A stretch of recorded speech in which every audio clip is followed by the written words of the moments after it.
안녕하세요. 반갑습니다. 지난 한 주간 동안 잘 지내셨습니까? 네. 원어로 보는 성경 연구원에 오신 것을 예수님의 이름으로 환영합니다. 원어 속에서 성경 원어 속에서 하나님의 뜻을 발견하고 이 시대에 우리가 어떻게 살아야 될까? 신앙인으로서 어떻게 일상생활을 해야 할까? 여러 가지 의문점들이 많지요. 그래서 이 사람 저 사람 많은 사람들이 이렇게 말하고 저렇게 말합니다. 그러나 분명한 것은 성경 원어 속에 답이 있다는 사실입니다.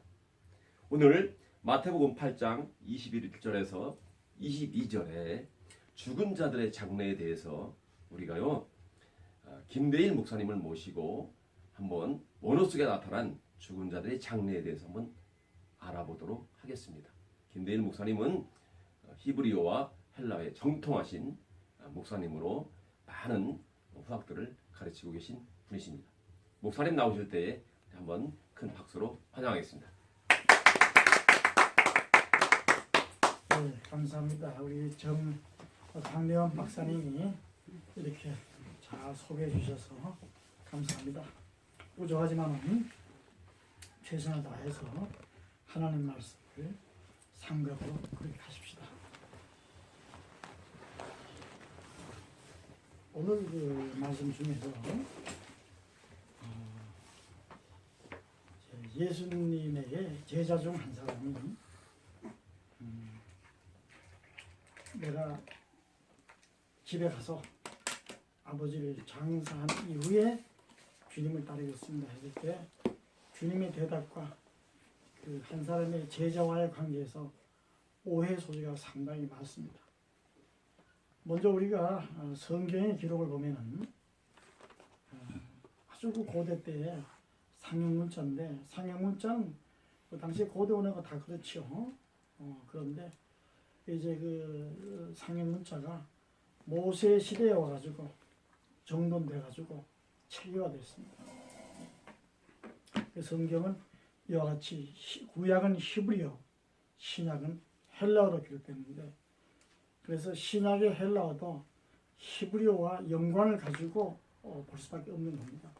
그러나 우리 성경은 주로 영어에서 번역을 많이 하고 또 그리고 한자를 가지고 좀 이렇게 이제 참고를 하고 이렇게 보기 때문에 결정적인 뜻을 아는 데는 상당히 어려움이 많습니다. 그래서 중요한 것은 아무리 프로그램이 좋고 아무리 성장도 좋지만은 기본적으로 하나님의 말씀이 바른 가운데서 그런 것들이 유익하지. 사람이 그렇게 많이 있고 한국 교회가 그렇게 부흥이 됐다 하지만 이단을 대할 때 뚜렷한 답이 없으니까 이단인 줄 알면서도 어려움을 겪지 않습니까? 그래서 우리 한글 성경만 보게 되게 되면은 그게 한글 성경이 잘못되었다기보다도 표현상 볼 때 더 이상 표현하기 어려우니까 저상 언어를 보고 연구를 해야 됩니다. 그러니까 우리 목사님들이 정말 진정한 것은 교회를 부흥시키고 또 번영시키는 것도 중요하지만 번영도 중요하지만 하나님 말씀이 먼저 발라야 됩니다. 지금 이렇게 어렵고 혼탁한 시대에 숫자 늘리는 것도 중요하지만 가장 중요한 것이 먼저 하나님 말씀을 바로 연구해야 되니까 특별히 우리 목사님들은 이 일에 투자를 하고 신경을 써야지만 이제 하나님 말씀을 전하는데 진리 가운데 서는 줄 압니다. 그래서 오늘 가장 나는 것 중에 하나가 아마 이 말씀 때문에 한국 교회뿐만 아니라 이것 때문에 상당히 어려움이 많이 있습니다. 심지어 목사님들 가운데서도 잘못 이것을 알고 있기 때문에 뭐 잘못 전하게 되고 또 뭐 공부해야 될 필요가 뭐 있느냐 이런 말도 하는 사람이 있는 것이고 참 이것은 상당히 어려움이 많이 있습니다. 오늘 우리가 이 말씀을 원어로 한번 보면서 사실 가지고 낱낱이 파헤치도록 그렇게 하겠습니다. 여기 보게 되면 제자목 지금 한 사람의 가로대에 이런 말씀이 있습니다. 이 펜이라는 것은 가로대 우리말로 했지만 단순하게 그렇게 볼 게 아니고 동사에 태를 가지고 동사, 직설법, 과거, 능동, 상식, 단수로 봤을 적에 이것은 제자가 어떤 연구를 한다든가 뭐 그런 것보다도 그 자리에서 불쑥 지금 예수님이 얘기한 겁니다.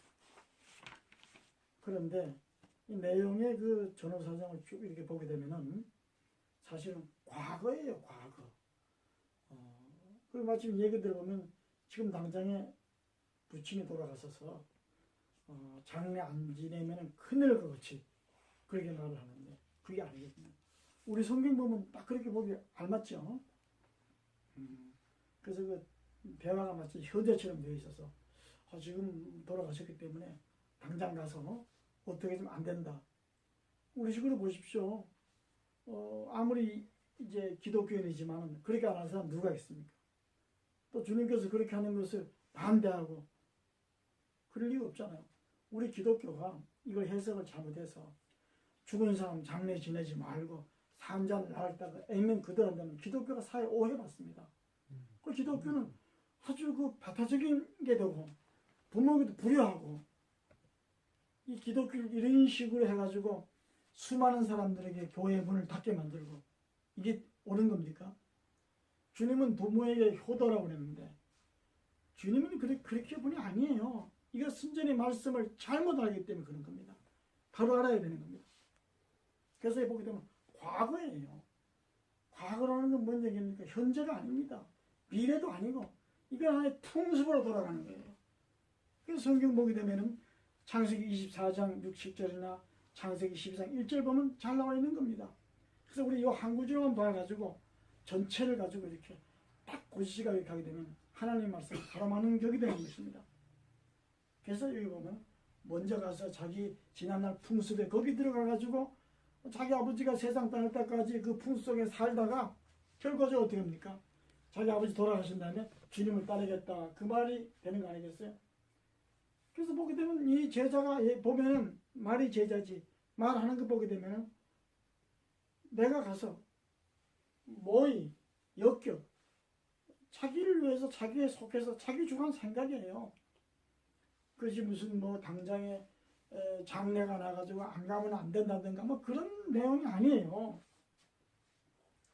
그리고 목적도 보게 되게 되면 자기를 위한 거예요. 다 보게 되게 되면. 그래서 이제 핵심을 줄여서 말씀드린다면 과거의 풍습과 관습에 돌아가서 모든 것을 가지고 다 이렇게 그 해결된 다음에 주님을 따르겠다는 거예요. 제가 편수로 나옵니다만 줄여서 얘기한다면 무슨 뜻이냐? 주님이 나를 따르라 이러는 것은 모른 체하라는 뜻이 아니에요.